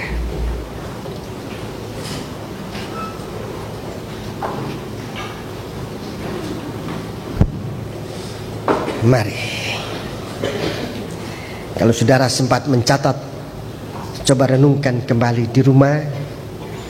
Saya menyampaikan ini secara garis besar, dan sekarang saya berhenti berkata-kata. Hanya Tuhan yang akan menjelaskan dalam hati saudara lewat Roh-Nya yang suci setiap langkah kita. Bagaimana kita ini mau dibuat oleh Tuhan menjadi rumah Allah. Perhatikan dasar kehidupan ini apa. Kita hidup dengan dasar korban Kristus atau tidak. Nomor 2, apakah kita disalut dengan emas atau kita tetap hidup dalam daging manusia duniawi. Dan ini berarti tidak akan pernah mungkin bisa bertobat. Tundukkan kepala. Jika saudara merasa tidak mampu, dan memang kita tidak mampu, tapi kalau kita mengakui ketidakmampuan kita, tundukkan kepala. Tundukkan kepala, berdoa. Haleluya. Mulai dari pendirian kita. Lain kali kita ambil pendirian daging, bahkan lebih celaka lagi kita mengambil pendiriannya dunia ini. Orang dunia bisa begitu, kita ikut-ikutan begitu. Tundukkan kepala. Berdoa dengan sungguh-sungguh, secara jujur di hadapan Tuhan. Kesempatan untuk saudara berdoa. Kesempatan untuk saudara berdoa secara pribadi. Berdoalah secara pribadi. Dan kalau Tuhan menunjukkan kekurangan, saudara sedang dikasihi oleh Tuhan. Saudara sedang menerima kasih-Nya Tuhan. Saya tidak ingin mengganggu saudara. Lebih baik saudara terima itu. Haleluya. Kalau saudara merasa dikoreksi oleh Tuhan, ikutilah nasihat Tuhan. Ikutilah nasihat Tuhan. Indah. Haleluya, haleluya. Haleluya, haleluya, haleluya, haleluya. Haleluya, haleluya, haleluya, haleluya. Hanya kepadamu Tuhan kami menghadapkan diri kami dengan segala kekurangan kami, dari alas kaki kami sampai pada akal pikiran kami, ditandai dengan kekurangan dan kekurangan, membuat kami goyah dalam pengikutan kami kepada Engkau, bahkan cenderung untuk jatuh dan ketinggalan Tuhan. Haleluya, haleluya. Di pagi hari ini kami bersyukur Engkau sangat mengasihi kami, sebab Engkau tidak menyembunyikan pribadi-Mu bagi kami Tuhan. Engkau tidak mau menyembunyikan rencana-Mu bagi kami, supaya jangan kami menganggap kami sudah selamat, tetapi pada akhirnya kami malah binasa. Terima kasih Tuhan, haleluya. Terima kasih Tuhan. Sadarkan saudara-saudara kami yang belum juga menyadarinya. Sadarkan kami akan perkara-perkara yang belum kami sadari, supaya kami berada di hadapan hadirat-Mu nanti suatu waktu tanpa cacat dan celah. Haleluya, haleluya, haleluya, haleluya, haleluya, haleluya, haleluya, haleluya, haleluya. Terima kasih Tuhan, terima kasih, terima kasih. Sekarang kami datang kepadamu Tuhan. Kami ingin mempercayakan diri kami di dalam tangan-Mu. Haleluya, Engkau yang mengampuni segala dosa kami. Engkau yang membentuk kehidupan kami menjadi sesuai dengan kehendak-Mu. Pakailah kami Tuhan. Haleluya. Ajarkan kami kehendak-Mu. Ajarkan kami melakukan segala sesuatu yang Engkau ajarkan kepada kami. Terima kasih. Jika saudara ingin mengucapkan syukurmu kepada Tuhan, angkatlah tanganmu dua ke atas. Kebebasan untuk mengucap syukur kepada Allah. Haleluya, haleluya, haleluya, haleluya, haleluya, haleluya, haleluya, haleluya. Kami percaya Engkau mengampuni dosa kami. Engkau menerima kami Tuhan. Sebab itu kami memberanikan diri kami menaikkan ucapan syukur kami kepadamu. Hanya kuatkanlah kami untuk tetap menjadi pengikut-Mu, menjadi umat-Mu yang Engkau miliki. Dan ucapan syukur ini Bapa sebagai tanda terima kasih kami kepadamu. Haleluya. Jauhkan kami dari segala yang jahat, tapi pimpinlah kami ke arah Dikau, kepada perkara-perkara yang benar, di dalam nama Tuhan Yesus Kristus. Haleluya. Amin. Kita akan menyanyikan sebuah nyanyian. Psalm nomor 110. Dan kita akan berkorban, dan korban ini akan kita peruntukkan untuk kepentingan pekerjaan Tuhan dalam kebaktian Natal Persekutuan pada bulan Desember yang akan datang. 110.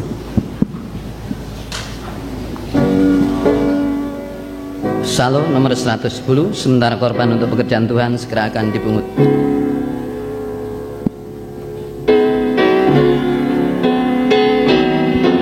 Saat-saat penantian.